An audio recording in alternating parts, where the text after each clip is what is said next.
本節目內容只代表個別嘉賓及主持個人意見，並不代表本台立場。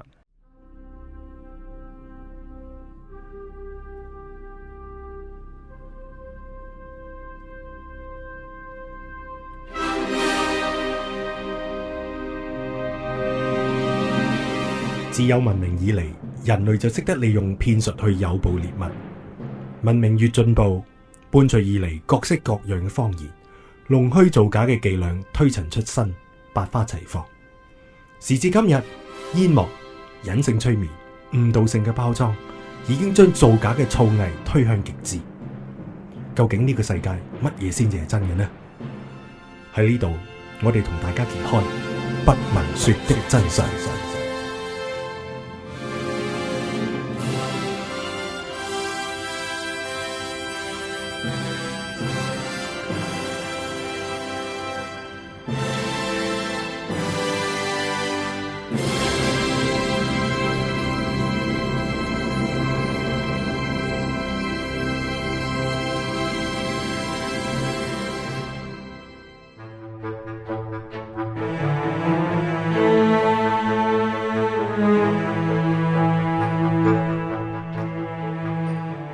翻嚟不能說的真相啦，第幾多百集啊？有冇咁誇張啊？好四將會有，將會有。你又誤導觀眾啦、聽眾啦。今日咧，先用一個誤導聽眾咧嘅手法嚟咧，帶出我哋今日嘅題目係啊，啦。好似題有啲難，不過咦？咁你要講100幾廿次先得噶噃？我如果計節數，我哋有100幾廿次噶啦。哦，OK。咁啊，咁樣諗好似多啲鼓勵性啊嘛。係啦。不過講開嚟，我哋今次都去到我哋季尾裏邊最後一集咯喎，係嘛？咁啊，即係都好啊，過年前可以唞唞啦，係嘛？係啊。咁啊，其實我哋今日咧個話題咧，大家都喺度咧，就係講洗腦啦。其實之前同我哋講過啲集數都有啲相關，例如我哋講過呢個mind control 思想控制啦，亦都講過 HARP 啦，即係嗰個氣象武器，同時亦都可以影響我哋嘅思維嘅喎。其實我哋有集講啊，消費購物狂咧，都係啦，都有關係㗎。廣告係點樣去影響我哋嘅消費模式？係啦，咁啊，即係。基本上咧，洗腦呢樣嘢咧，可以話我哋啊未做不能說的真相嗰陣時咧，已經決定咗要錄噶啦。點解咁講咧？大家咁多季以嚟都聽緊我哋個 jingle， 其實我哋每一次嘅 jingle 裏邊咧，都即係個 jingle 其實我哋諗得係真係用咗好多心機，希望即係可以一錘定音咁樣，即係講我哋想講嘅嘢啦。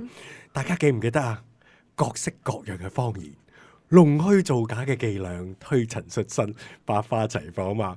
咁咧而家時至今日咧，我嗰啲咁嘅隱性催眠啦、誤導性嘅包裝啦，咁呢啲咁嘅弄虛造假嘅伎倆就係我哋推陳出新啊！係啦，今日就係我哋咧要去講嘅話題啦。咁啊，我哋要喺度咧做個注腳，即係將佢區別翻咧。我哋之前講，因為嗱洗腦即係英文就叫 brainwashing 啦。咁之前我哋有講過思想控制 mind control。咁不如喺呢度係咪我哋先要落個定義先？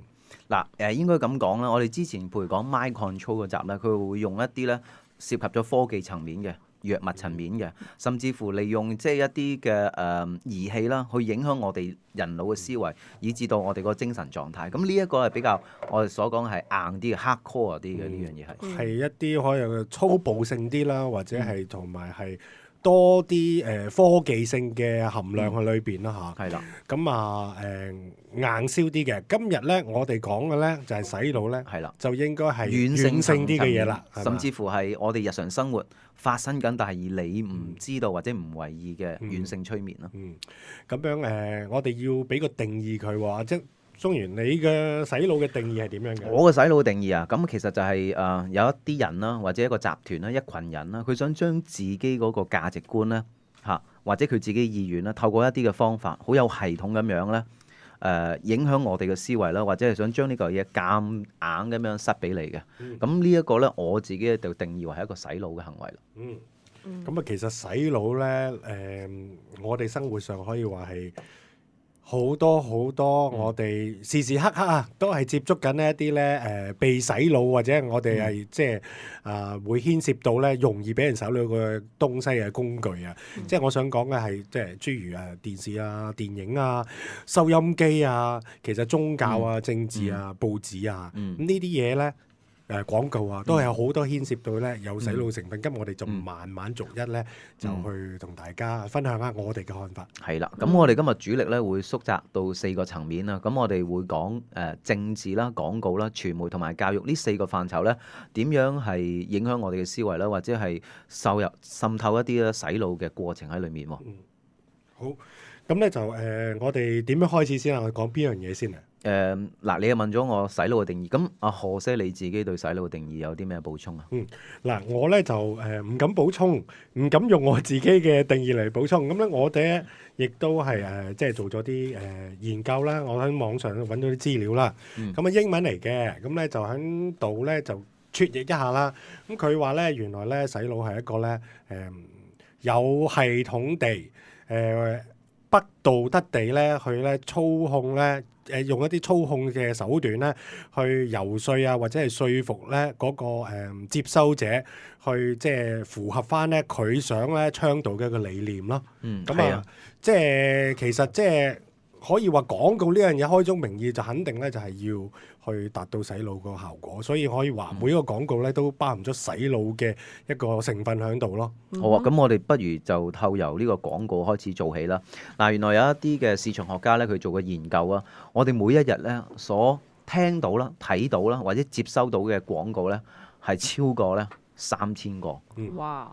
你有冇諗過？原來我哋每一日咧即係行街啊、食飯啊、翻工啊，跟住就算係翻到屋企啊，我哋原來24小時，只要你雙眼唔係黑埋嘅話咧，你都係接收緊廣告。就算你想雙眼黑埋咧，你都係接收緊廣告。即係坐喺嗰個，我最記得即係坐喺巴士嗰度咧，基本上咧，你想靜一靜都唔得，啲所有資訊係擠落你嘅眼睛度。你個電視裏邊已經係即係嗰個路通訊咧，喺度有啲靚女喺度介紹緊好多佢哋嗰啲嘅產品。下邊啊，仲有條巴咧喺度 roll 緊條巴咧，有啲文字喺度咧，又係有啲咁嘅介紹嘅。咁啊，跟住咧，你咧喺嗰個車廂嗰度，你塞住隻耳仔，你諗住唔聽呢啲咁嘅嘢，唔睇個電視，望下窗啦，啱啱咧個巴士就過紅隧啦，大個標榜咧喺你面前咧，擠落你嘅眼睛，你點會睇唔到啊？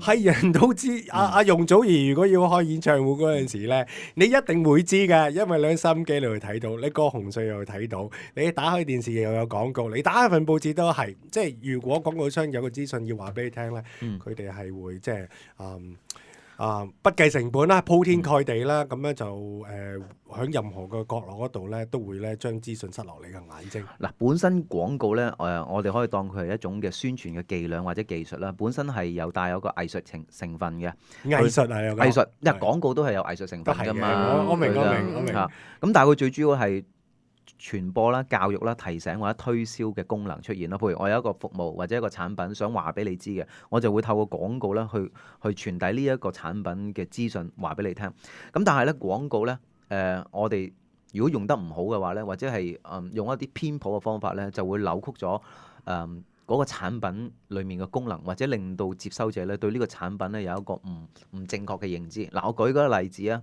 例如咧，我覺得最經典咧就係好多一啲連鎖快餐店嘅廣告，例如老麥啦，咁佢最中意咧就將佢哋個品牌同一啲嘅情緒咧就掛鈎嘅。嗱，俾你諗下，當時你係細個，你覺得老麥俾你係啲乜嘢感覺啊？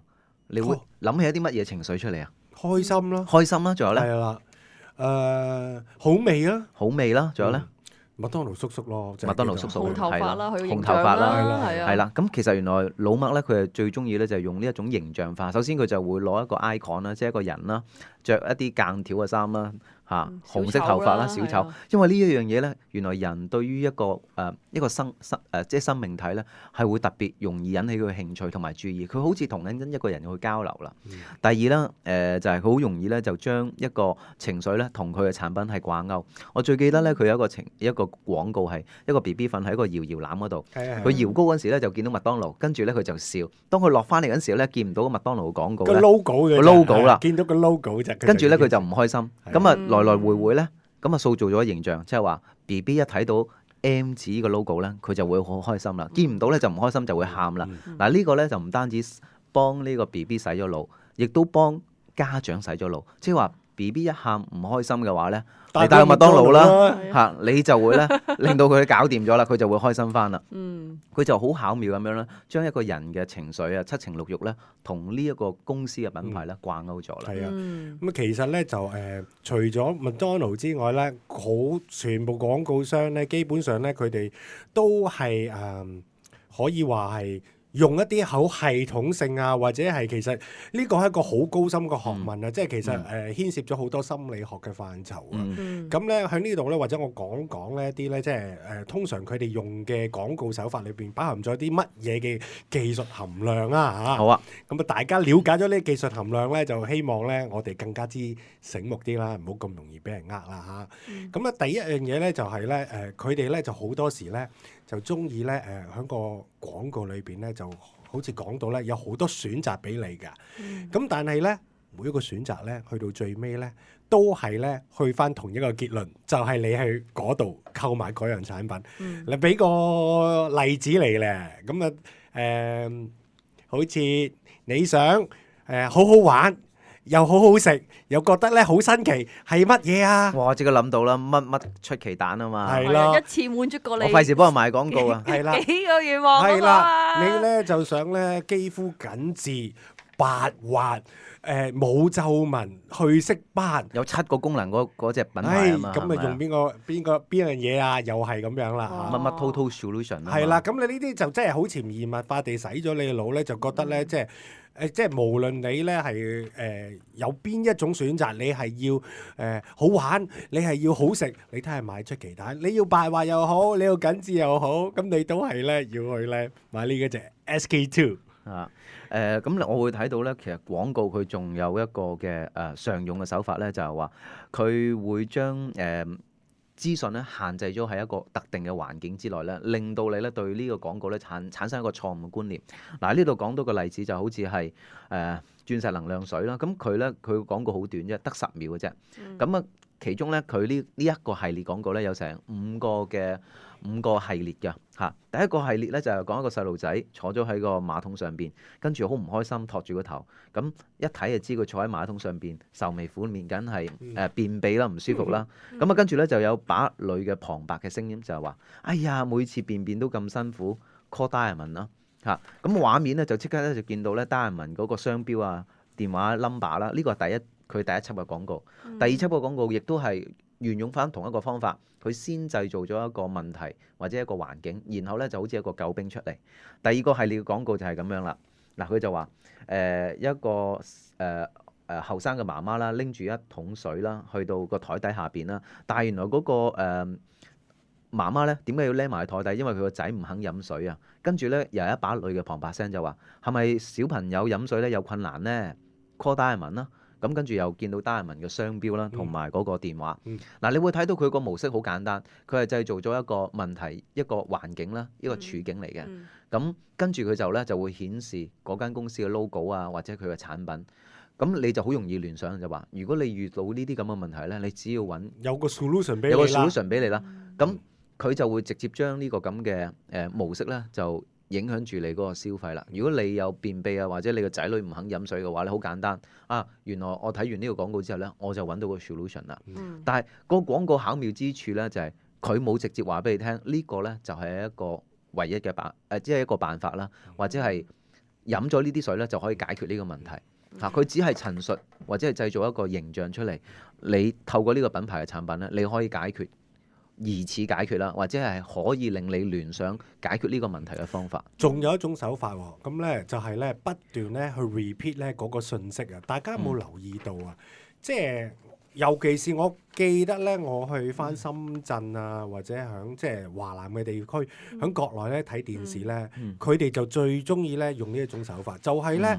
同一個口號，同一個信息，佢係不斷重複3次，不斷重複3次，不斷重複3次，係咪入晒腦咧？好似你頭先個方法咯，冇錯啦。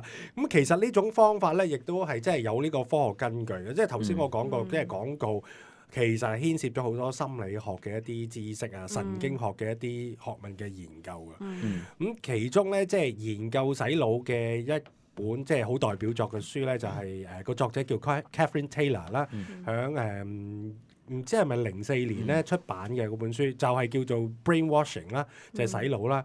咁佢用科學嘅方法咧，就講下即係嗰個洗腦嘅方法係點樣嘅。咁佢咧就從咧呢個生理學啦，即係一個大腦推理啊，同埋我哋認知神經學咧嗰個範疇嗰度咧就做咗好多研究啊。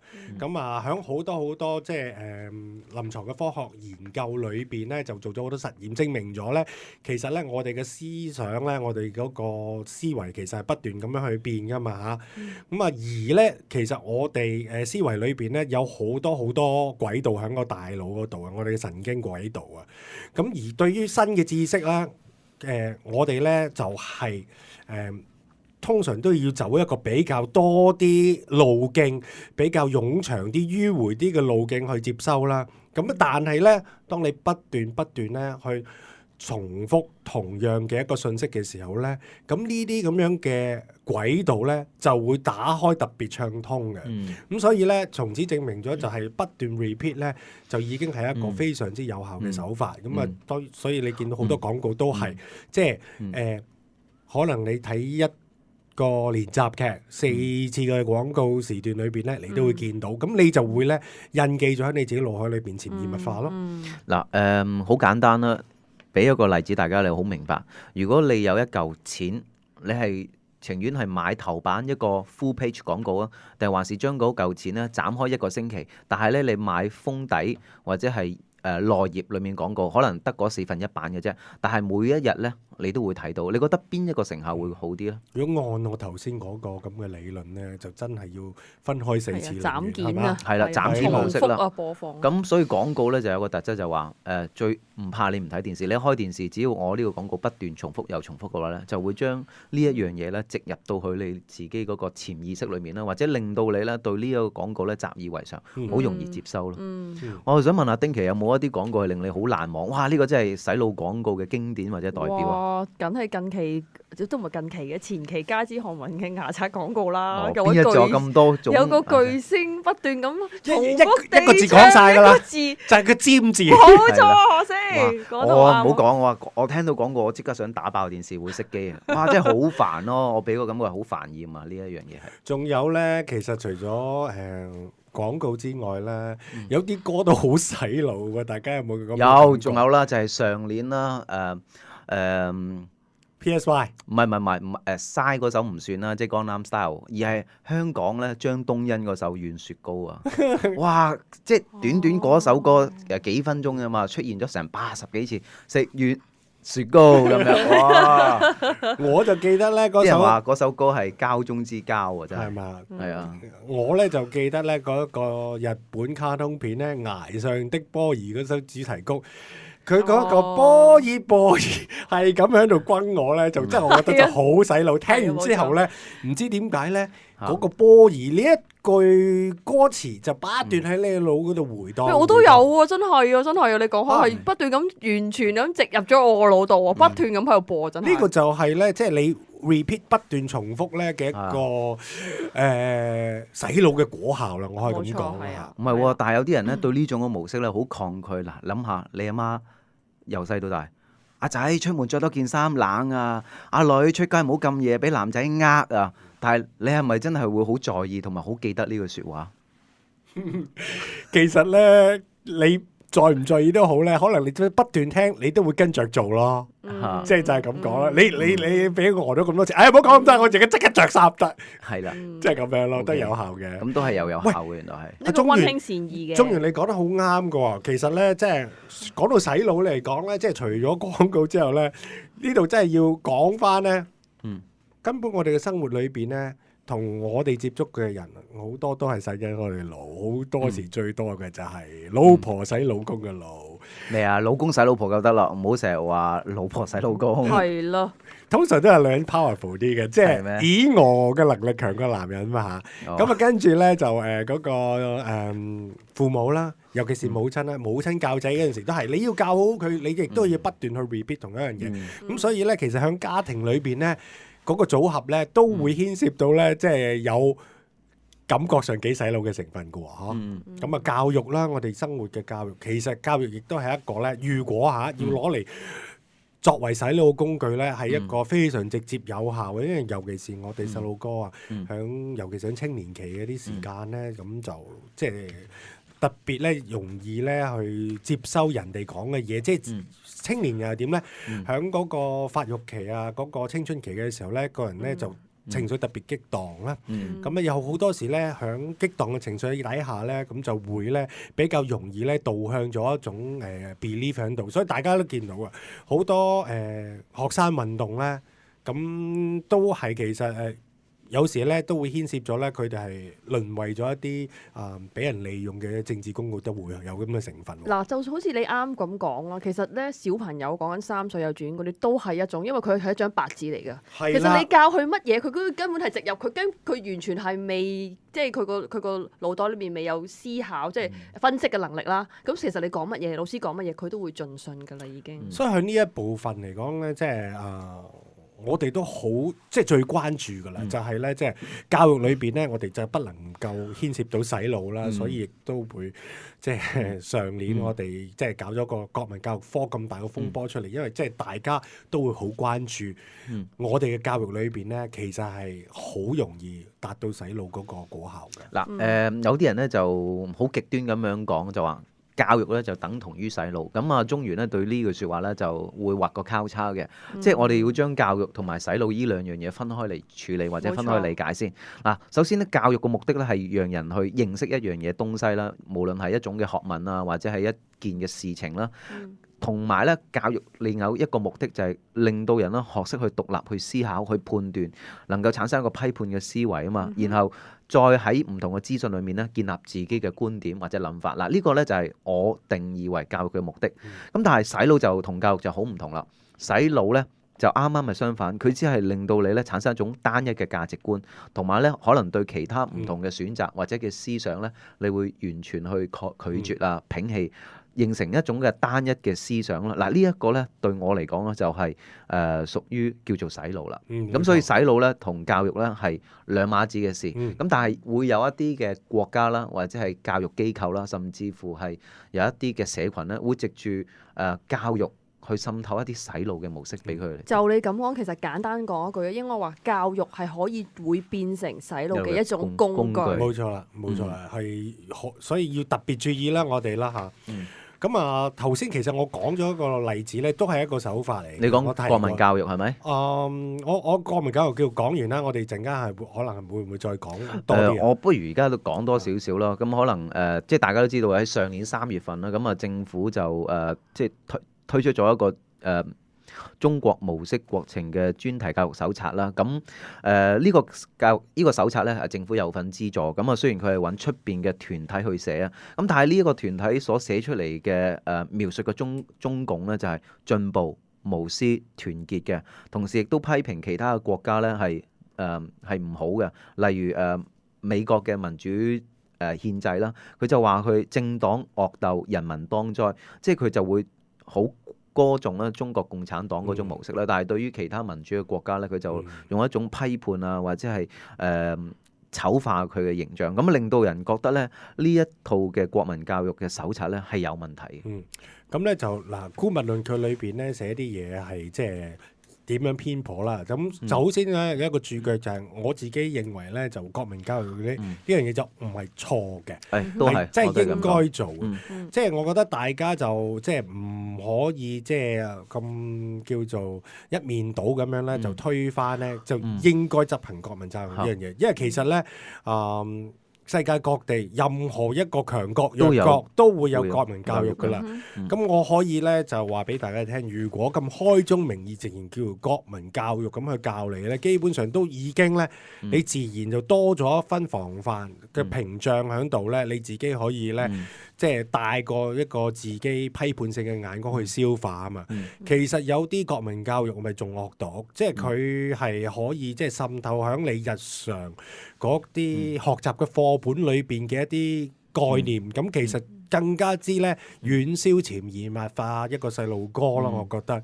咁所以咧我自己咧就唔抗拒國民教育嘅。當然咧佢裏邊嘅內容咧就要即係作翻一啲比較中性啲嘅一個修訂啦，可以咁講係嘛？係啦，除咗要中性之外，我覺得呢個國民教育咧都要係多元化啦，同埋咧用唔同嘅角度咧去滲入喺個教材裏面，咁令到啲學生咧能夠從唔同嘅方向啦，或者唔同嘅消息來源啦，去認識自己嘅國家，做到一個比較客觀啲啦、平衡啲啦，亦都可以鍛鍊佢自己嘅批判我自己思維。就係覺得就最緊要嘅就其實任何科目都係嘅，即係最好就唔好咁多批判性嘅一啲言辭啊，或者係一啲立場。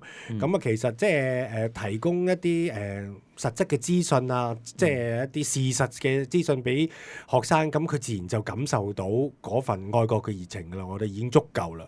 咁作為教育工作者啦，即係我都希望即係佢哋除咗係奉行翻佢哋要教育做嗰個角色之外，你亦都可以咧令到學生咧學識去獨立思維。因為我哋就話，我哋要令到自己係成為一個有個人意志啦、獨立思考嘅人咧。其實教育嗰個工作者佢帶出嚟嗰個信息咧係好重要。咁即係其實咧，根本教育咧就即係可以咧，如果做得唔好咧，就係洗腦啦。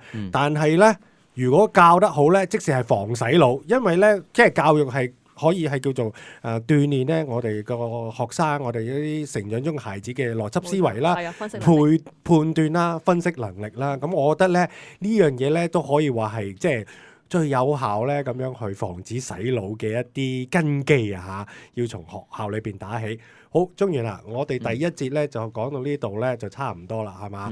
咁第二節嘅時候，我哋再去講下邊幾個項目啊。頭先我哋講咗廣告啦，同埋都提及到教育啦。咁跟住去到第二節咧，我哋會提下喺政治層面啦，同埋喺傳媒嗰方面咧，又會對我哋嗰個思維有啲咩影響？去點樣透過呢個洗腦嘅手段咧，去影響我哋個價值觀喎？咁下一節翻嚟我哋再傾。好。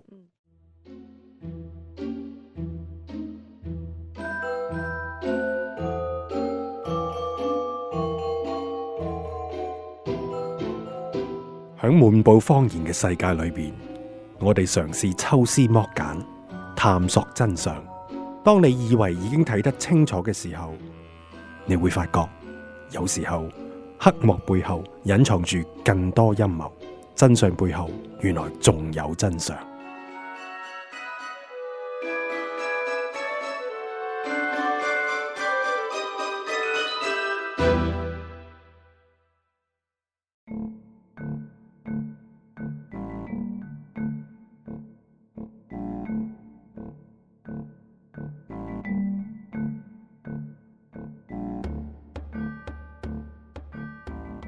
好，翻到嚟第二節不能說的真相，季尾最後呢集洗腦。咁啊頭先呢，我哋之前呢就已經講咗好多洗腦嘅一啲手段啦。咁通常我哋簡單講過係有啲乜嘢啊？好似係不斷去 repeat 同一個 message 啦，強迫性啦，係啦，強迫性啦。咁咧就仲有我哋提過一樣嘢咧，就頭先未深入去講嘅，就係嗰個情緒啊。咁啊，原來咧，當咧你嗰個情緒咧去到一個好高漲嗰個情況嘅底下咧，咁其實咧特別咧容易去直接接收一個訊息嘅。咁啊，其實呢種手段咧，即係大家屢見不鮮啊，尤其是即係喺廣告裏邊啦。咁啊，譬如咁樣咧，佢會將個廣告嘅畫面咧，用音樂咧，同你帶到一個非常之刺激嘅情緒。咁啊，然之後咧，刺激完之後咧，嗰隻啤酒就走咗出嚟啦。係啦，咁唔單止廣告啊，其實有好多層面都會用嘅。例如喺宗教啦，我哋成日會唱詩歌啦，歌頌某一個神啦。咁其實透過去不斷去唱頌呢啲咁嘅詩歌，亦都係一種即係灌輸一種強烈意識係俾你嘅。甚至乎我哋喺遊行成日嗌嗰啲口號啦，譬如郎振英大話精，係咪先？嗱，呢句説話咧，我諗好多人咧一聽到之後咧就唔使講啦，一聽到郎振英之後佢之後就會彈嗰3個字出嚟㗎啦。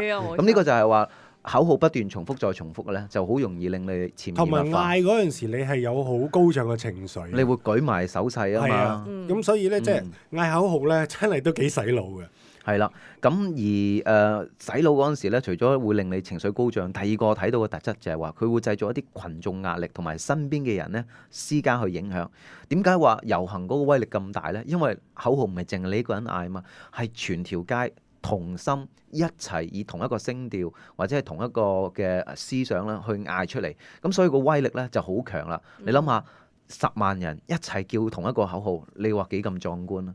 如果喺街上面，突然間有10萬人一齊嗌住有何西個名，何西好靚仔，何西好靚仔，哇！我諗你興奮到爆啊。咁即係話其實都好似一種感染力啦，係咪？係你頭先舉個例子實在舉得太唔準確啦！呢樣嘢我聽到之後，我雞咁走，我真係唔信咯。我諗我會驚多啲嚇，有照鏡嘅。係啦，咁啊，仲有咧就係我想提一提咧，另外一種非常之有效嘅廣告手法咧，或者叫做洗腦嘅手法咧，就係性誘惑啊！哇！呢個真係好勁啊！你一講呢樣嘢，我即刻聯想到一啲廣告標咗喺我腦度啊！有啲咩啊？嗱，例如好明顯啦，嗱，你諗起跑車會諗起啲乜嘢啊？香車梗係美人啦，咪就係咯，嗱，嗰啲美女會着咗啲咩啊？比基尼啊！係咯，即係低胸短裙加超長腿高踭鞋咁樣噶嘛？呢個係我喺腦裏面一定，你一講起呢啲我就諗。好似你睇下賽車啦，嗰啲咁嘅 car show 啦，就真係必定咧會有 Race Girl 係啦，一定會有賽車女郎，冇錯啦，有翻啲靚女咧，即係着到靚靚，通常都一定要 show 個長腿，唔知點解喎。做啲 V，做啲 V。係啦，咁啊，即係 sex appeal 亦都係一個即係洗腦嘅手段嚟嘅，即係你自然咧就會因為即係性亦都係一個最原始嘅一個我哋嘅本性啦，可以咁講啊。係啊，咁你會睇到好多廣告咧，點解會植入性嘅信息裏面咧？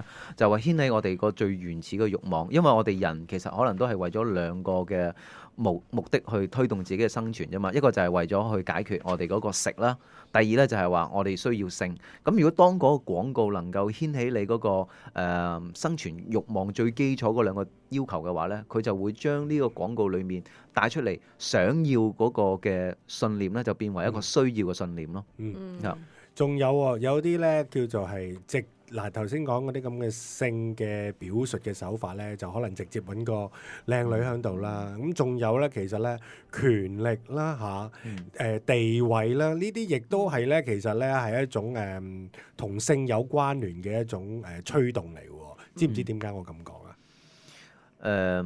你繼續嗱，因為其實我想講係咩咧？一個即係喺一個繁殖嘅一個過程裏邊咧，通常咧都係物競天擇啦。咁咧通常你要咧即係獲取到咧一個最好嘅一個繁殖嘅機會咧，通常你都係比較，如果動物界就係大隻啲啦，有氣力啲啦，好打啲啦。咁啊，如果喺我哋而家我哋人類嘅社會裏邊，當然啦，你有錢啦，你有權力啦。有地位啦，呢啲都係一種咧，即係證明咧，你更加之咧有呢個繁殖嘅一個機會啊，或者係一個更加之值得咧嗰個女性去同你去繁殖啦嚇。咁呢啲都係廣告裡面咧常用嘅手段啦。咁亦都有其他嘅手段啦，可能我哋都遺忘咗啊，就係將一啲嘢咧，佢係儀式化咗啊。例如乜嘢最中意用儀式化咧，就係喺宗教嘅層面啦。佢哋就會有好多嘅敬拜啦，或者好多嘅儀式啦。咁因為如果我哋接收資訊咧，如果淨係靠耳仔或者靠眼去睇咧，係唔足夠。因為咧喺 NLP 嚟講，有啲係屬於視覺型，有啲係聽覺型，有啲係體感型㗎。咁而我哋會睇到咧，原來我哋洗腦嘅模式咧，通常咧都離唔開係呢三樣嘅模式。你突然間彈個 NLP 出嚟咧，即係我知係咩啦，唔係個個知噶嘛，你要做翻個注解噃。NLP 咧其實即係一種我唔詳細解釋，係一種嘅心理嘅認知或者心理嘅技巧啦。咁佢就係研究我哋人類腦部嘅運作嘅。原來我哋腦部接收資訊啦，除咗用眼睛去睇啦，用耳仔去聽之外，有啲人咧係要透過一個觸感嘅或者去體驗嘅。咁而我哋個洗腦模式唔單止會停留喺聲音同埋影像啦，甚至乎咧我哋會有一啲嘅動作，有一啲儀式咧，令到我哋呢一個嘅信息咧會更加強化嘅。例如你喺遊行示威嗰陣時，你除咗可能會見到嗰個示威嘅領袖企喺台上面講嘢之外咧，你仲睇到佢個身體嘅語言啦，同埋咧佢好中意咧會做一啲嘅手勢或者口號嘅嚇。例如希特拉咁樣，佢當佢要發表説話或者係去到情緒最高漲嗰時咧，佢就會將佢嘅右手舉高，伸直個手臂，係啦，好似個僵屍淨係伸起一隻手咁樣啊嘛。係啦，咁所以呢一個動作咧，啲人一見到啦，呢個就係希特拉啦，呢個咧就係納粹精神啦。佢哋會咧將聲音啦、影像啦同埋嗰個動作咧串連埋一齊。咁所以洗腦個模式咧，我哋如果細意去留心咧，其實咧佢係好多元化嘅，唔單止係聽或者睇，甚至乎你跟住做嗰個動作咧，都係一樣。已經係受呢個洗腦個影響住噶啦。咁咧我就喺呢度仲想講一講咧，就其實洗腦咧，仲有個手法係好簡單嘅。而家咧，你知我哋資訊係幾咁泛濫嘅咧，喺個社會度。除咗你要俾錢買嘅報紙之外咧，咁你免費嘅報紙係好多啦。好多人咧其實睇報章咧就睇多咗。咁仲有喎，咁你就喺公司裏邊如果有呢個 internet 咧，好多時你去返到公司喺網上面都會睇到一啲新聞㗎。咁所以咧，當知識咁泛濫嘅時候，當信息咁泛濫嘅時候，你未必有個時間咧，你會即係睇咁多內文。咁你好多時都淨係會讀 headline。其實 headline 呢樣嘢咧，即係嗰個標題咧，就已經係一個非常之具有洗腦果效嘅一種手段嚟嘅。咁但係即係譬如咧一啲咧好，尤其是而家啲報紙啊、生果報咧，我覺得咧嗰啲標題特別咧嘩眾取寵嘅，而呢啲嘩眾取寵嘅標題咧，即係好似特別容易印記喺你嘅心裏邊，好多時咧都未經證實嘅。咁啊，所以咧佢哋就會用一啲手法咧去叫做改少少，譬如咁加個問號啦，就已經係叫做避開咗咧我哋咧廣管局嘅一啲守則啦。咁啊，但係咧雖然佢有個打咗個問號喺度，咁但係咧你睇完之後咧，你基本上咧個內文未睇，你都可能已經係信以為真嘅。嗱，我有個例子就回應翻啊何西嗰個嘅廣告手法。我哋知道啦，嘉士伯廣告啦，佢成日有一句嘅 slogan 就係話。呢一個可能係世界上最好嘅啤酒，係啊，咁你就會講，即係你唔會睇前面嗰幾個字，嘉士伯就係最好嘅啤酒。咁點解呢個廣告可以出街呢？點解個威力咁大呢？就係因為佢只係用一個疑問式嘅句子，佢唔係一個肯定句或者一個直述句，佢就話可能係，跟住加個問號。咁呢個呢，就令你引起個遐想啦。並且有啲人呢，如果佢成日不斷咁樣聽嘅話呢，佢就會聽到嘉士伯係最好嘅啤酒。咁呢一種嘅模式咧，其實佢冇違反呢一個廣管局嘅條例，咁所以咪可以照出街咯。亦都用翻嗰個最爛嘅 get 啦，浩西可能係全香港最靚嘅男人。太爛啦！呢個真係冇乜說服力嘅。咁但係如果呢個説話不斷去重複嘅話咧，咁有啲人真係聽咗信以為真嘅喎。咁啊係啊，即係好似喺納粹德國宣傳部嗰個，我唔知叫咩名啊，佢講咗句説話。郭培爾啊，嗰個宣傳部嘅部長啊。一個大話講咗1000遍咧，佢就係一個事實嚟㗎啦。咁佢講1000次咯，何西你就係一個靚仔嚟㗎啦。係啊，咁即係我哋只要係將呢句説話不斷重複、不斷再重複咧，就會令到人信以為真咯。咁而即係納粹黨亦都好，即係好識得利用呢個咁嘅手段啦，去製造呢個咁嘅假象出嚟啊。喺呢度其實我仲想做多個注腳講講，就係標題呢樣嘢，即係其實標題係非常之帶有毒質嘅。即係所以所有嘅即係聽眾喺呢度，即係我希望我哋嘅節目能夠即係提供到一個即係可以令到我哋多啲反思，防止我哋被洗腦嘅一個方法啦。係咯，何西頭先咁樣講咧，我真係好有同感啊！即係你講嗰個標題嗰個，即係咧尤其是你啱講完嗰個資訊泛濫嗰樣嘢啦。因為我哋平時太多途徑去接觸資訊啦，基本上冇時間去睇嘅。咁好多時真係就係睇 headline 嘅啫。你講得好啱。咁你跟住嗰日睇完 headline，你真係入咗腦，或者你已經意識到嗰段成段裏邊嘅內容係講乜嘢，你又已經唔再睇內容，就睇到我已經知道係咩嘢嚟啊！所以你真係呢樣嘢係真係好值得我哋去深思嘅，真係。我就唔係好想咧，即係去直接咧去 quote 啊，咁因為但係我可以好肯定你哋即係扭開份生果報最興㗎啦，即係朝早咧裏邊嗰啲標題咧都係即係好導向性、好批判性嘅。如果你真係去 cross reference 去睇翻其他媒體嘅報導裏邊同一件事，如果人哋係比較中性啲，你睇埋個內文之後，發覺咧佢其實咧根本咧嗰個標題咧就導向性嘅，有時直情我覺得係甚具煽動性啊，好似我見過有啲乜嘢啊？香港已死，或者係叫做官逼民反。即係咪真係已經去到嗰個地步呢？即係其實嗰件事可能先係啱啱先開始，但係佢就要用呢啲咁嘅批判性嘅一啲標題呢，去即係製造好多煽動嘅一個情緒出嚟咯。咁我覺得呢啲呢都係即係傳媒嘅毒質，係希望即係藉住不能説的真相就再去即係提醒即係各位聽眾咧，即係消化呢啲標題嗰個時候咧，一定要咧即係自己要去褪後一步，再去研究裏邊嘅內容咧，先至可以盡信咯。嗱，其實我哋頭先就講咗廣告啦，亦都講咗教育啦。咁啊，而家咧就想講多啲傳媒係點樣影響我哋嘅思維，甚至係同我哋洗腦。本身我哋成日話咧，傳媒咧係擔當咗咧呢一個監察者或者係 watchdog 看門狗嘅角色，佢就好似擁有第四權一樣啦，監控住成個社會嘅運作，包括埋政府啦。咁但係如果當傳媒如果佢錯誤或者係有別有用心去利用佢哋呢一個工具嘅話咧，佢就會影響我哋嗰個思維啦，甚至咧主導咗咧成個社會嘅議題。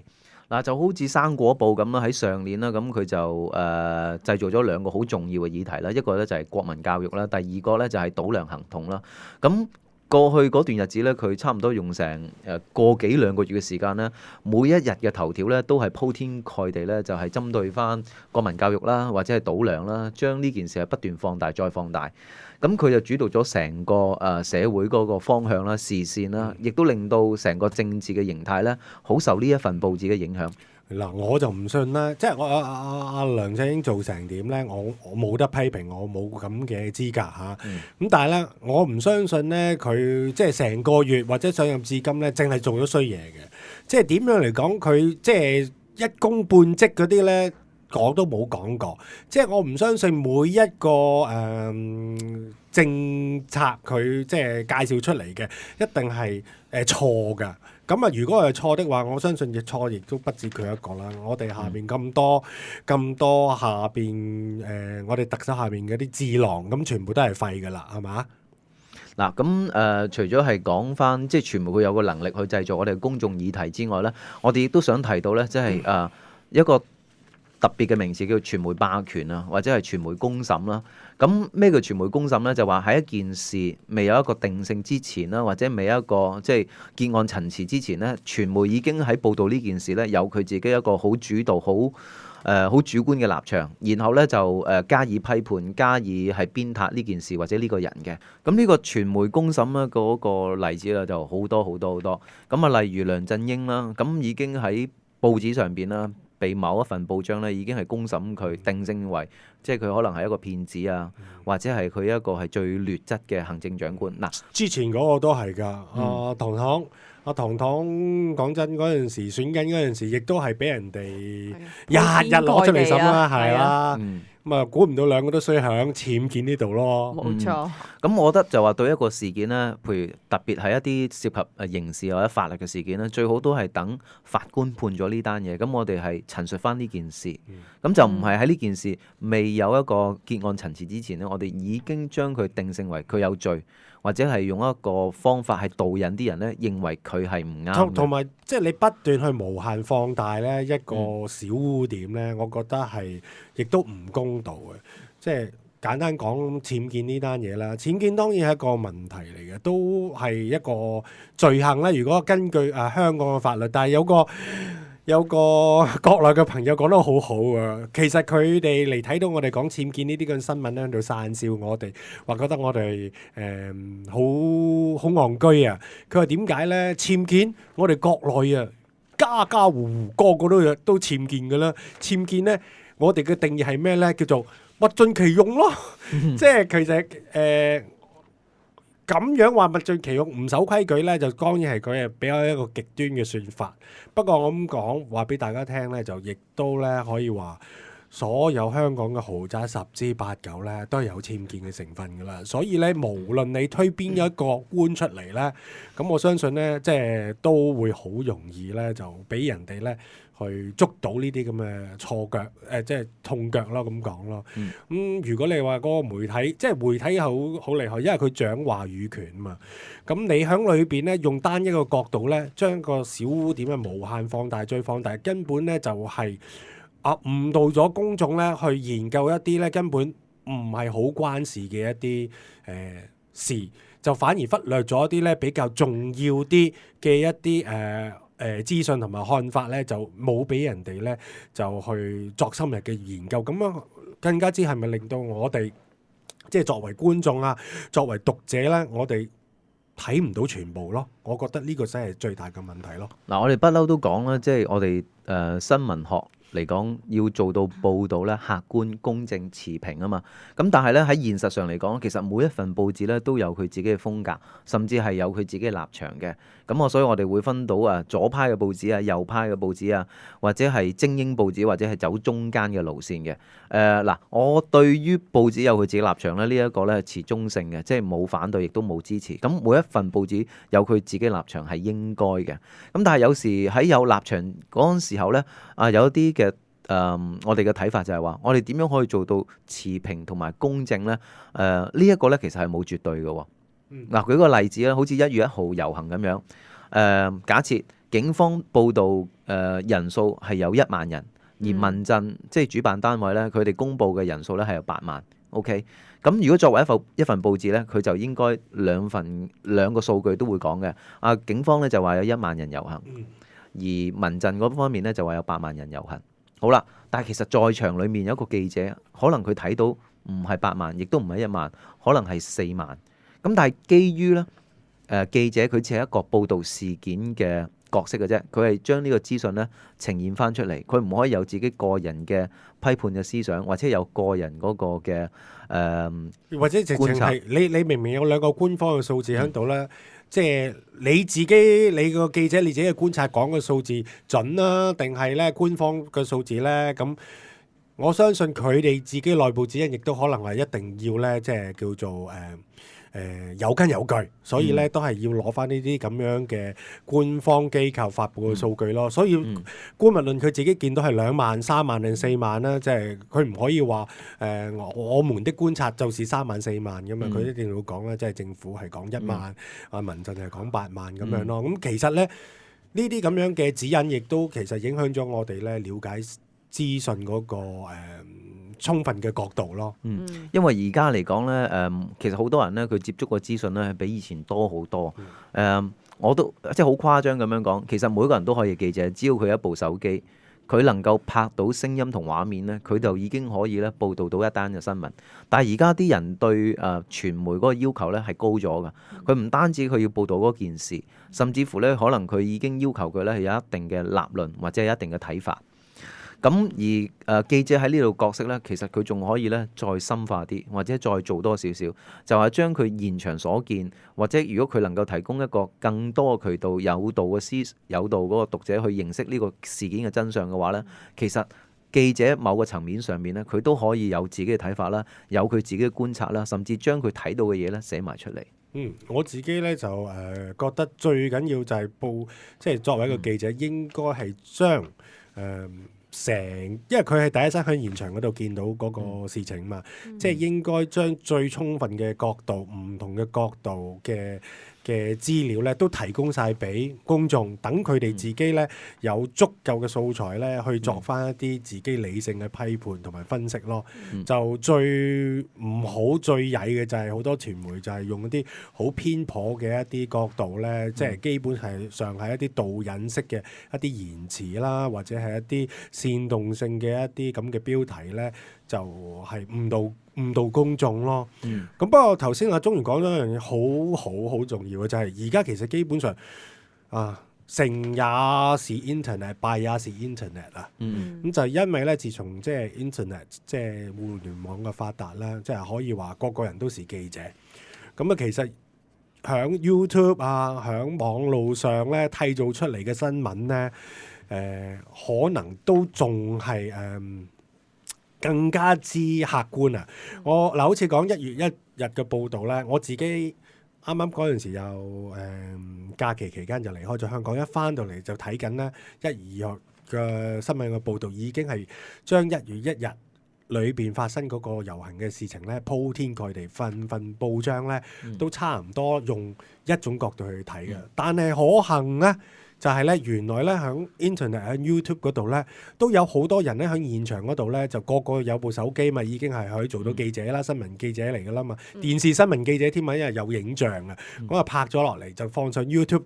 咁你發覺咧原來咧喺 YouTube 裏邊咧睇到嘅嘢咧，越同你報紙佢裏邊 describe 嘅現場情況啱啱係一個反向嚟嘅，所以我好開心嗰件事咧，其實咧 YouTuber 咧就幫手咧做咗個平衡。我亦覺得亦都係我哋防止俾人嘅一個最好嘅方法，就係咧喺唔同嘅渠道裏邊咧去搜證重要嘅資料，先作出一個批判咯。嗱，以前咧我哋嗰個新聞模式咧就係好單一性嘅。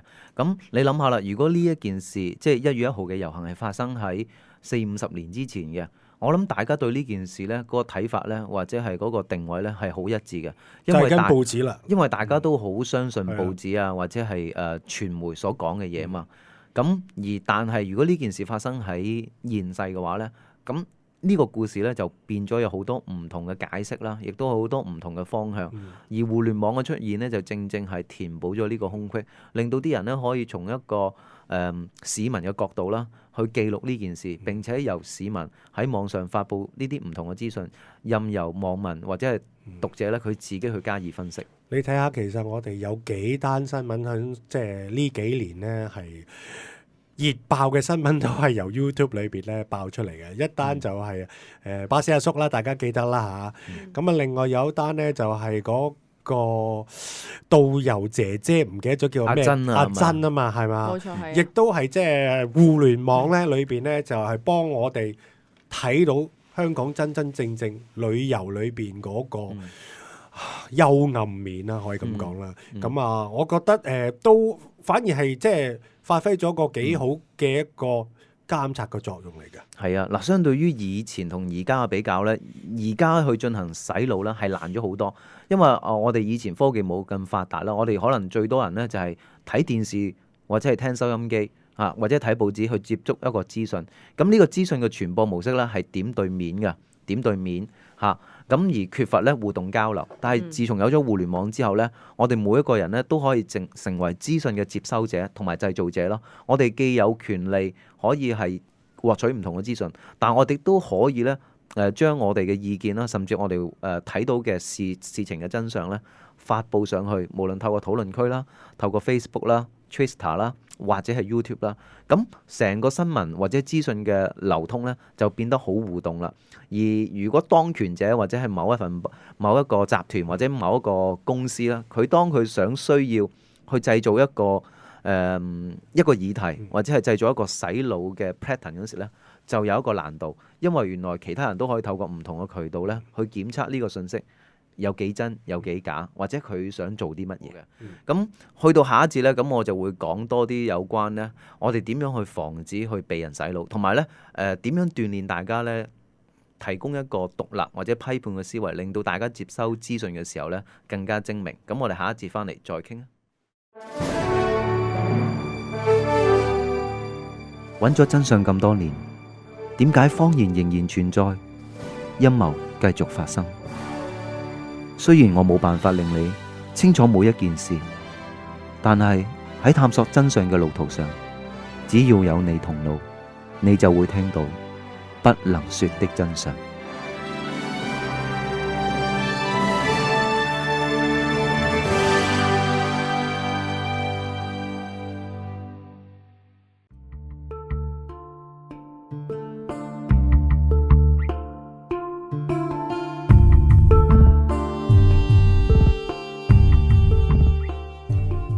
好，翻嚟第三節嘅不能說的真相啦。咁我哋今集嘅主題咧係洗腦。之前咧會講過好多唔同嘅層面嘅洗腦模式啦，例如喺廣告啦、喺傳媒啦、喺教育啦。咁其實唔單止係呢三個嘅地方，我哋會發現有啲洗腦嘅情況出現，甚至乎喺我哋嘅國家啦，喺我哋嘅政治層面咧，都出現呢啲咁嘅洗腦嘅現象喎。咁啊，作為國家最高嘅統治機構啦，政府啦，有時佢為咗推廣自己一套嘅政策或者一套嘅價值觀，佢就會用一啲硬性、強迫或者一啲好扭曲、好霸權嘅方式咧，將一套嘅思想加諸喺市民身上，或者令到佢信服。咁呢一個情況之下咧，我哋都會睇到咧，有好多個洗腦嘅模式咧，用咗喺政治層面上邊。中原，你而家講緊係啲好極權嘅政治手段嚟嘅喎。其實個個國家咧，佢都想將佢自己嗰套價值觀咧加諸喺市民身上。不過係特別係一啲國家咧，佢用嗰啲方法咧，真係好匪夷所思，或者係例如啊，喺一啲好封閉、好鐵幕國家啦，就係我哋所知嘅北韓啦。你想講北韓係啦，咁啊，你都知咯，北韓就由金氏家族統領住嘛，咁佢係一個共產主義嘅國家。咁而當時即係未死嘅金正日啦，咁佢為咗喺人民嘅形象前邊咧，去塑造一個咧係神人嘅級數咧，佢就咧編造咗好多嘅故事啦。嗰啲係故事咧，即係聽落你都會發笑嘅。咁因為佢唔想單單做一個好普通嘅領導者，而佢個政權係因為係喺威逼啊、喺武力之下製造出嚟啊嘛。佢為咗令到啲人信任金正日就係天命所歸，係上天揀落嚟，所以佢編造咗好多個故事咧，令人相信呢一個咧就係韓國即係北韓咧唯一一個，亦都係上天所指派嘅領導者。咁當中佢做咗，譬如啲乜嘢咧？係咪我2歲已經咧精通咧10種國際嘅方言？我咧去到19歲嗰陣時候咧，哇！紫氣東來，哇！有個咧聖女就喺天上裏邊咧展現喺我哋面前，就話你係被委派做，係咪呢啲咁嘅神話？都好類似啦。咁啊，當然啦，佢就唔會話啊嗰度有一粒星，跟住有東方三博士走埋嚟啦。佢唔係呢一啲嘅，而係佢就塑造成咧就話當時佢出世嗰一年呢，即係佢就有天降好多嘅異象啦。咁啊，證明咧就話有一個偉人咧會落嚟韓國呢一度啦。咁第二咧就係佢就好細個咧就標榜自己咧就精通好多唔同嘅技能啦，4歲識騎馬啊，6歲識射箭啊，跟住咧8步穿楊啊，而且咧又精通好多嘅科學嘅嘢啊，咁佢令到自己咧係成為一個神級嘅人啦，係人中之龍啊！甚至乎咧佢亦都包裝成自己咧好有威力啊，好有威信。咁所以你喺北韓裏面咧，你會見到有好多佢嘅雕像啊，有好多佢嘅畫像啊，亦都有好多嘅文章係歌頌佢嗰個神奇嘅地方啊，或者佢所做嘅功德。而我仲好記得咧，就好多即係逃難去咗即係南韓嗰啲咁嘅北韓人咧，咁佢講翻佢哋北韓裏邊嗰陣時，佢哋嗰個認知對呢個世界認知，當時咧就佢哋以為啊，仲係好多話，我哋以為我哋係全世界裏邊最幸福嘅國家，我哋以為出邊咧好多咧都係饑荒啊，科技好落後，因為根本咧就係用呢個資訊封鎖嘅方法咧，就令到你根本唔同呢個世界接軌到啊嘛，淨係即係。利用媒體咧就公告一啲咧可以俾你消化嘅消息，譬如咁樣邊啲國家有啲咩動亂啊、殺人老劫啊嘅嘢，咁啊令到你咧就以為咧出邊咧就俾自己而家個國家咧非常不濟，咁呢啲咧亦都係一啲咧洗腦嘅手段嚟嘅喎。係啦，封鎖資訊來源其中一種常用嘅手段啦。咁另外啦，咁其實洗腦咧仲有好多種唔同嘅模式。突然間我又諗起一個字啊，就係 brainwash， 即係呢個字咧本身咧就係英文啦，就翻譯過嚟就係洗腦啊。咁但係原來呢個字咧喺以前嘅字典裏面係冇噶。咁原來咧洗腦呢個字咧係有一段故。咁啊話説喺50年代啦，嗰陣時係朝鮮戰爭啦，即係韓戰啦。咁有好多嘅戰俘咧，就係被俘虜咗喺共產，即係喺共產黨，即係中國嘅旗下嘅。咁當時為咗要宣揚嗰個共產主義同埋毛澤東思想啦，咁當時中國咧就對呢班戰俘咧就進行一個思想嘅改造啊，就希望令到呢一啲戰俘咧洗腦，令到佢對自己嘅國家咧產生憤恨，認為自己嘅國家咧係好差嘅。咁而有一個美國記者叫做愛德華亨特咧，咁佢就當時就聽咗呢個故事啦，咁啊寫翻出嚟，然後咧佢就創造咗一個好獨特嘅名字，就 brainwash， 咁啊直譯翻嚟中文咧就係洗腦啦。咁當時究竟點解佢會創造呢個字呢？咁有一次佢就嚟翻中國香港嗰度呢，就去訪問翻啲中國釋放出嚟嘅戰俘啊，同埋傳教士啦，就了解到呢，佢哋嗰個思想嘅改造嘅模式呢，係好得人驚嘅。例如係乜嘢呢？唔俾佢瞓覺啦。佢一想瞓覺咧，就係整醒佢啦。第二就要佢寫悔過書啦，或者係寫一啲嘅説話唔係出自佢內心噶啦。第三就係話不斷咧就同佢喺耳邊咧就講關於中國嘅點啦。咁佢就係用一種催眠、疲勞轟炸，甚至乎係一種精神干擾嘅模式啦，令到佢思想咧由支持自己嘅祖國就變為反對自己嘅祖國咯。仲有啊，當中仲有其他嘅手段啦，我見到咧就係可以譬如咁樣去完全顛倒佢嗰啲生活嘅習慣嘅秩序啦嚇。譬如咁，如果係食素嘅，強迫佢咧就要食葷啦。咁啊，響佢本來習慣就寢嘅時間就唔俾佢瞓啦，不斷咧用啲冗長嘅盤問咧就進行一啲精神嘅轟炸啦。咁啊，拉佢哋去批鬥會嗰度咧，咁就不斷咧去批鬥啦。然之後咧就如果佢即係經過好多嘅教育之後咧，就表現到咧有即係認同感嘅時候咧，就加以獎賞啦。如果唔係咧，就罰得佢更加之嚴重啦。咁樣啦。咁所以我哋睇到其實好多即係話嗰啲政治異己分子啦，咁佢哋點解俾人捉咗之後出翻嚟之後咧，成個人嘅性格唔同晒咧？好多時佢哋就用咗呢一種嘅手段，令到佢原有個信念咧徹底被破壞瓦解，然後就將嗰個國家或者嗰個政治集團政黨想要嘅信息咧，就用呢啲咁強暴嘅手法咧加諸佢嘅身上啦。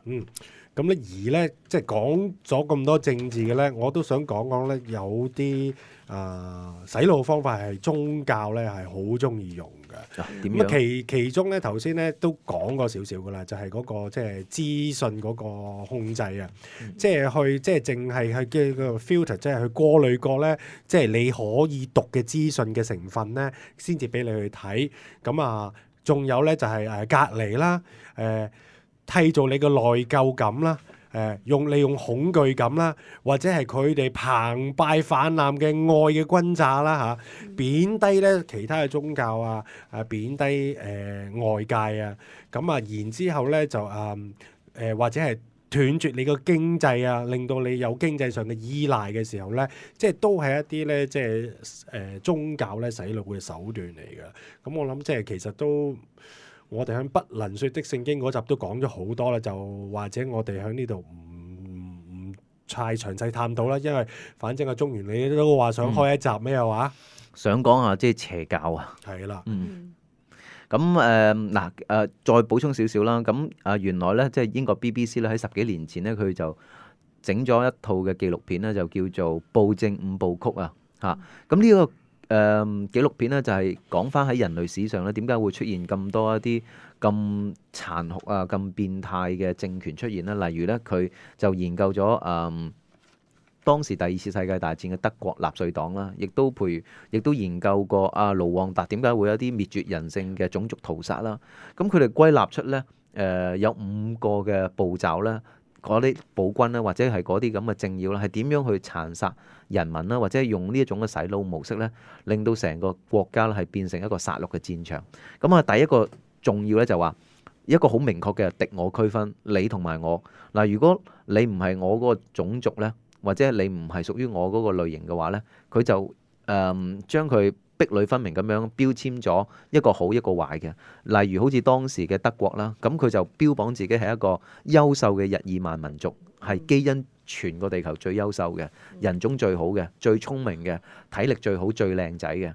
咁而佢就將猶太人就標榜為咧係好差嘅，係呢個地球劣質嘅人種。咁所以我哋咧為咗去改造地球，令到地球嘅人種優化咧，我哋要將呢啲人殺晒。咁第一種嘅方法，佢就要樹立咗你同我壁壘分明嘅形象啦。第二咧就係話，一定要有一個好強嘅服從嘅命令啊。咁咩叫服從嘅命令咧？就係話，好似希特拉就話，因為我哋已經知道猶太人係咁差，我而家嚟咧就係只係執行天命嘅啫，我只係將呢一樣嘢咧落實執行去做。咁呢一個咧，亦都係佢哋嗰啲暴君咧，通常攞嚟咧做一個掩飾啦，唔係我嘅主意嚟㗎，我只係替天行道，我為咗去優化人種，我先咁做，我係跟 order 辦事嘅。咁第三咧，佢哋常用嘅方法咧就係將佢哋嘅敵人或者係佢哋嗰個批鬥嘅對象咧醜化，例如佢將猶太人咧就描繪為咧全個地球裏面咧最貪婪嘅人啦，最蠢嘅人啦，又話佢哋係豬啦，即係你諗下，啲人通常一諗起豬啊污糟啊蠢啊，咁佢就用一啲咁形象化嘅 icon 啦，或者係一啲嘅動物標籤咧，就令到人咧對佢產生一種厭惡嘅效果咯。嚇，咁跟住第四樣咧就係用一啲嘅方式啦，就好落實啦，就係打壓佢哋嘅異見分子。佢哋當時咧就成立咗一個叫蓋世太保嘅秘密警察隊伍啦。咁啊就捉咗呢啲猶太人啦，或者係支持猶太人嘅反對派啦。咁你會睇到其實當一個政權佢需要去進行洗腦嗰陣時候咧，佢就會用盡各種嘅方式咧，令到人對一啲客觀嘅事實咧有一啲扭曲嘅諗法。其實鍾賢頭先講嗰幾個手段咧，我覺得就唔喺歷史裏邊係不斷重複都係發生緊嘅。其實每一個即係每一場仗打之前咧，其實都係有去經歷咗好多頭先你講嘅手段，即係包括咗可能係二次世界大戰裏邊，即係唔係淨係講德國啦，日本就喺侵華裏邊嗰陣時候，都用咗你好多你頭先講嘅手法，點樣醜化我哋嘅中國人嘅，即係點樣又係去褒揚日本人嘅嚇。冇錯。咁啊，甚至乎咧講近啲啦，即係講係美國去攻打即係我哋Afghanistan 嘅時候，即係去打擊個恐怖分子啦，亦都係講到咧，即係啲恐怖分子係個灌滿營啦，中東係一個點樣污糟啊，點樣係邪惡嘅一個地方啦。咁啊，激勵成班士兵咧，就覺得咧，我而家咧就係揸住咧，即係同替神咧就去為民除害，係啊，為民除害去做好事啦。咁其實呢啲手段即係我覺得係每一場戰爭裏邊咧嗰啲咁樣嘅部署嘅手法嚟嘅，所以真係屢見不鮮。我可以話咧，歷史係會不斷發生。我諗下一場仗都會重複用翻呢啲手段。係啦，咁啊，既然我哋生活層面有咁多洗腦嘅模式啊，或者洗腦嘅問題存在，咁我哋首先就係話要學識點樣去諗嘢啦，或者係建立一個正確嘅思維啦。丁奇有啲咩建議啊？哦，如何防止被洗腦啊？係咪？係啦，或者點樣培養一個獨立嘅思維？咁即係我自己覺得，如果你防止即係或者係培養一個獨立嘅思維，梗係要為自己建立咗你自己有基本嘅思維同埋觀念同埋價值觀先啦。咁喺呢層面上面，當然你要睇睇多啲資訊性嘅嘢啦，多啲思考啦，同埋一個創造你觀察啦，同埋觀察啦，創造你自己有自己一個系統嘅價值觀。咁但係咧，你都要從中去不斷睇多啲嘢去更新自己嘅喎。同埋不斷咁有時判斷咯、分析咯。嗱，我睇到咧，其實人嘅思維咧，有兩套嘅模式啊。咁呢一個咧就唔係我中原講嘅，而係一個諾貝爾經濟學嘅得獎者，就叫康納曼所講。咁佢最近寫一本書，係上年寫咗一本書叫做《快思慢想》啊。原來好得意喎！人嘅思維模式咧有兩種，一種咧係慢嘅模式，一種係快嘅模式。阿丁奇，你點樣睇快慢啊？根據呢個作者所講，快嘅模式同埋慢嘅模式係點樣？快嘅模式咧就叫快嘅系統思維叫系統一啦，作者叫做佢嘅分析，所以講係點樣樣咧？就係話係情緒化嘅、依賴直覺嘅。係多見識同埋會聯想嘅，會作古仔啦，同埋對一啲動作嘅嘢會作出啲好快嘅反應。咁同埋好容易上當，因為你用眼睇嘅嘢咧，就係你以為係事實嘅全部啦。咁同埋任由厭惡啊、樂觀啊、偏見之類呢啲咁嘅錯覺咧，去引導咗我哋。嗱，我舉個例子啦。嗱，呢個快嘅思維咧，就係好多時都係受環境影響嘅，好直覺性啦，係憑自己嘅個人主觀嘅。例如，當我哋參加遊行嗰陣時候咧，當人哋講一個口號，梁振英大話精，咁你就會將呢句説話咧就掛成一個等號。梁振英就係一個講大話嘅人，你就唔會經過自己嘅思維就個思索啦，或者係搜集資料啦，你就會受周圍嘅群眾影響，就相信呢一句説話咧係真嘅。又或者佢只係整咗個圖片裏邊咧畫咗個牛角，跟住即係畫咗個長個鼻，一個好長嘅鼻，跟住個嘴角嗰度咧就有幾個獠牙，流咗幾滴血出嚟。你睇到呢個即係形象咧，你亦都已經係即係好似將佢等同咗咧係邪惡噶啦嘛，係嘛？係啦，呢個咧就好多人咧係對梁振英嘅形象啦，因為好明顯好容易見到嘅，你周圍嘅人喺報紙、喺行街或者係參加遊行，佢哋塑造出嚟梁振英嘅形象咧就係咁。咁至於慢嗰種模式係點㗎？嗱，慢嗰種模式咧就叫系統二嘅，係動作比較慢嘅，擅長邏輯分析嘅，咁容易係當系統一冇辦法解決問題嘅時候咧，系統二就會去處理㗎啦。咁即係話平時如果我哋用我哋直覺嗰時候，我哋懶得有時懶得唔用系統二啊嘛，唔用我哋嘅邏輯去諗咧，就好往我哋就偏頗咗，成日都用咗系統一嗰種思維去諗嘅。呢個作者可唔可以再介紹多一次啊？因為大家如果有興趣想作深入啲嘅研究呢兩個思想嘅系統，咁我哋點樣去睇啲咩書呢？我呢本書咧就叫做《快思慢想》，作者係康納曼，咁啊佢係一個諾貝爾經濟學嘅得獎嘅得獎者啦。咁呢本書喺上年都有出過噶啦，咁啊所以大家都可以睇翻呢本書。係啊，喺上年年尾出嘅啫。係啊，好新鮮熱辣嘅都係仲。咁睇完呢本書之後咧，就俾我好強嘅感覺。原來我哋人接收資訊咧，成日慣用咧就係前者即係快嘅模式，因為快捷啊嘛，直接啊嘛，同埋憑個人嘅感覺。但係個缺點咧就係唔得深入啦，同埋咧好流於個人嘅主觀嘅意願啦，甚至乎容易受到周圍嘅環境去所左右。好啦，就頭先咧就多謝丁奇啦，同埋中原你哋介紹咗即係點樣防止咧呢個被洗腦。咁我呢度咧都睇咗啲資料。點樣防止被洗腦嘅？咁頭先我之前已經介紹過啦，有一個作家啦，就出版咗一本書叫做Brainwashing 嘛。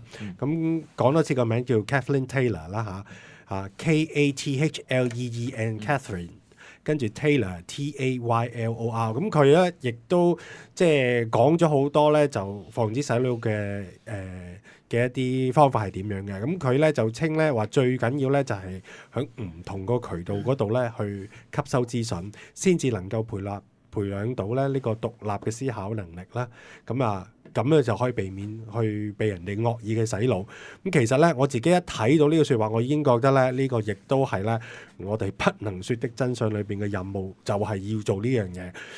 因為咧即係如果我哋淨係睇即係成個世界，我哋市面上啲人就係用一個角度、一種思維邏輯去睇一件事咧，就好容易咧就偏頗啦。所以每當我哋咧發掘到呢一啲咧可參考，即係有參考性嘅一啲另類角度嘅資料咧，咁我哋就會研究啦。最緊要咧，我覺得咧就係咧，我哋要防範咧就係呢個光環效應啊！即係唔好話咧見到白袍咧就信係醫生，就算你見到醫生，你都唔好以為嗰個醫生講嗰啲嘢亦都一定係準確。我覺得咧嗰啲尤其是嗰啲廣告商係最興用呢啲咁樣嘅光環效應啊！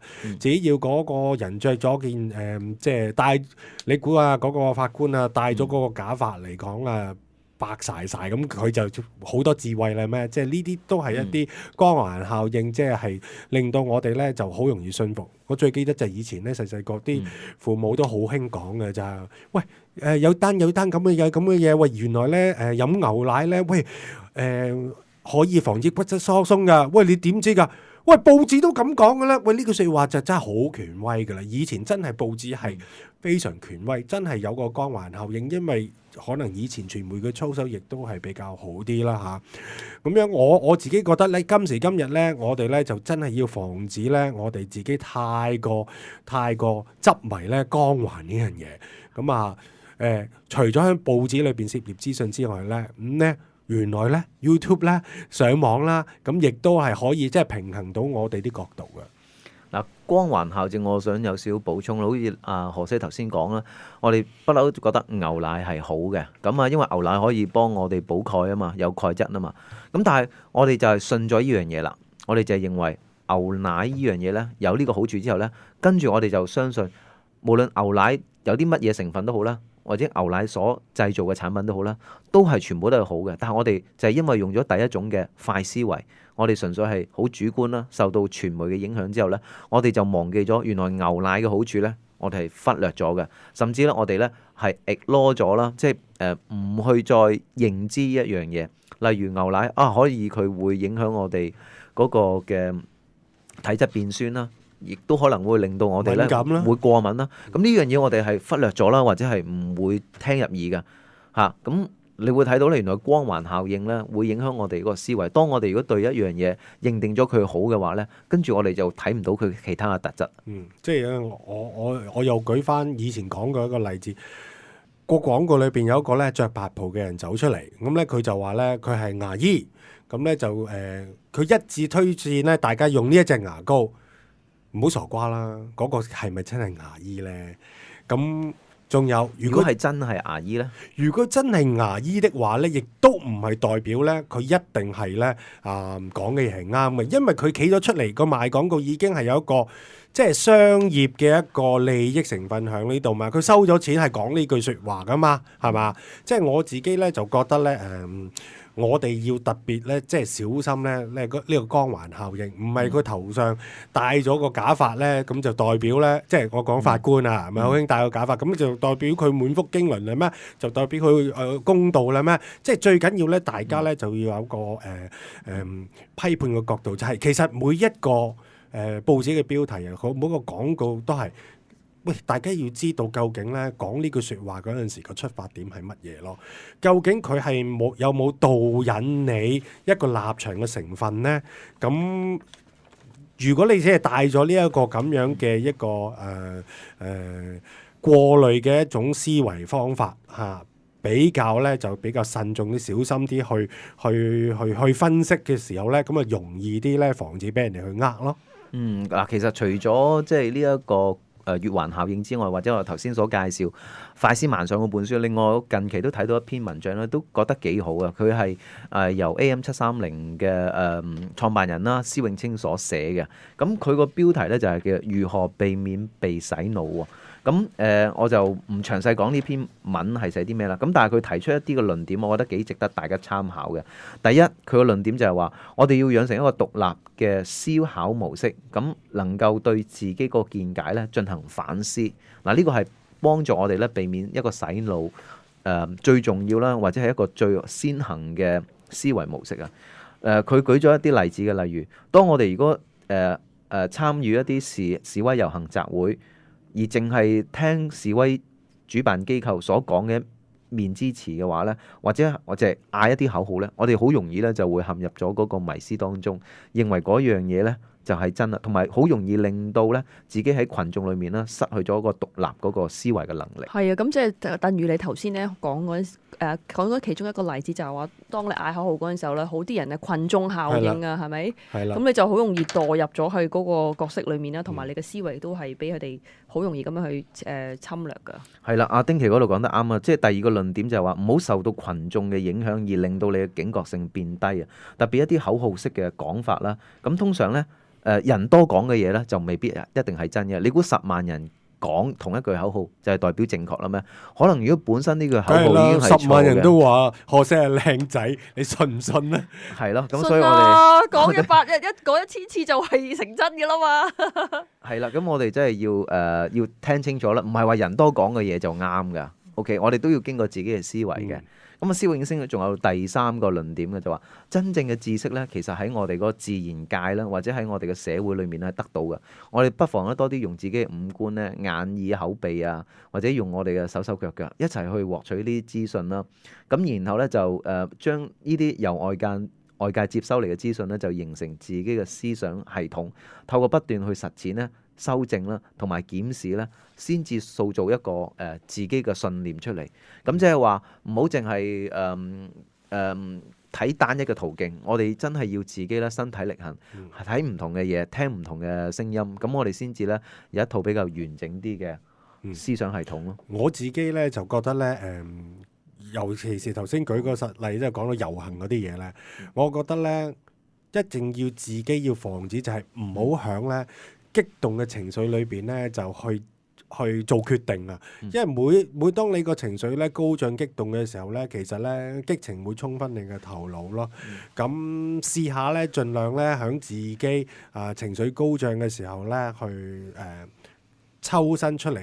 吞好一步，咁樣去再審視翻咧成個場面同埋自己嗰個心識，究竟而家係咪有被煽動到㗎？咁樣先至係作出你自己咧理性嘅判斷。我覺得呢樣嘢好重要咯。係啊，我就唔係話唔支持啲人去遊行示威，而係你參與呢一個嘅社會運動之前，你首先係做咗功課啦，了解唔同嘅資訊啦，並且有自己一套嘅諗法啦，即係你好清楚你自己參加遊行係為咗咩目的嘅，或者你已經係做咗一啲資料嘅搜集，然後你自己就有一個立場，並唔係因為人叫我去我就去啦，跟住就喺嗰次遊行咧就定性嗰件事，因為通常咧遊行睇到嘅嘢咧，通常都係唔夠全面嘅，係單一性嘅。係啦，我就其實頭先想講過就唔係遊行嘅，我真係想遊行嗰度帶出嚟咧，係我諗到係乜嘢咧？就係嗰啲宗教團體啊，佢哋咧就去即係催逼咧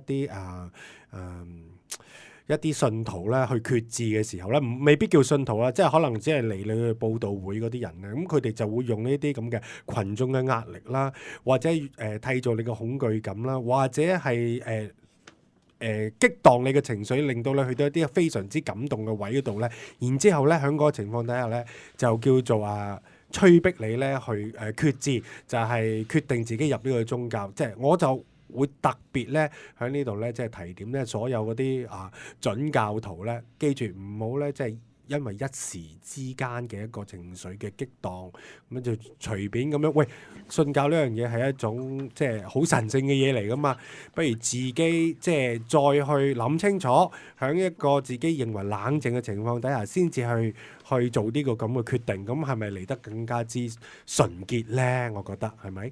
好，咁歸根究底啦，咁我哋要避免洗腦咧，其實好簡單。我哋首先咧就係要有自己一套嘅觀念啦，多從唔同嘅途徑啦去接收唔同嘅資訊啦。咁同時亦都我哋唔可以即係收到資訊係照單全收啦，有自己嗰個思維模式啦，然後就去蕪存菁啦，就建立自己一套嘅系統。我仲要插多句就係要敢於咧去挑戰自己一啲固有嘅範式思維。有時你要去即係你要揾到真相咧，我覺得呢樣嘢都好重要嘅。即係有時可能咧有啲好顛覆性嘅一啲想法係我哋暫時好難接受，但係咧當你深入研究咗之後咧，你先至發覺原來你以前俾人呃咗。嗱，就好似大家聽《不能說的真相》呢個節目，咁好多資訊你可能覺得好匪夷所思，係唔係㗎？咁如果當你有呢個問號嘅話咧，其實求學問或者去揾真相咧，就係話當你自己有個問號嗰陣時候咧，你要有一個動力去揾個答案，或者咧去認知咯，唔好淨係邊個講邊個，你就一次過信晒。係啦，所以話咧，如果你就算聽咗我哋嘅節目，你對某啲題目你都覺得我都需要去揾多啲資料去 support 嘅，去揾嘅，歡迎啊，亦都好，亦都係應該要咁做㗎。直情係鼓勵啦，即係啦都係講過幾次咧，就係拋磚引玉嚇。我哋真係希望即係帶出個課題，只係想點咧？即係令到大家就知道一個新嘅角度，然之後喺嗰個新嘅角度度，自己咧就再去找尋資料，去揾到你自己嘅真相咯。好，咁今集我哋嘅節目時間係差唔多啦，咁亦都係啦，我哋今季嘅最後一節啦，咁唞耐啲啦，今次唞耐啲啦。咁我哋幾時開波咧？咁我諗都要過一年之後啦，俾我唞翻2個零月啦，做下資料搜集啦。其實我唔係唔做嘢，呢段時間咧都要約下嘉賓啊，就做下啲資料整理啊。咁希望下一季翻嚟咧，再帶一啲精彩嘅題目俾大家。咁樣咧，我就加多句就即係我想講就係多謝咁多聽眾咧，咁支持我哋啦，亦都喺Facebook 裏邊咧做咗好多留言，有好多鼓勵嘅説話，亦都有好多批評，我哋都係好開心㗎。即係你哋嘅關注咧，係我哋非常之注意嘅。喺新一季裏邊度，如果即係大家有啲乜嘢製作方面嘅意見，係想我哋點樣去更新嘅，亦都不妨喺 Facebook 裏邊留言啦。咁我哋會睇嘅。雖然我即係小弟咧，我就即係比較少玩 Facebook，我直情可以話唔識嘅。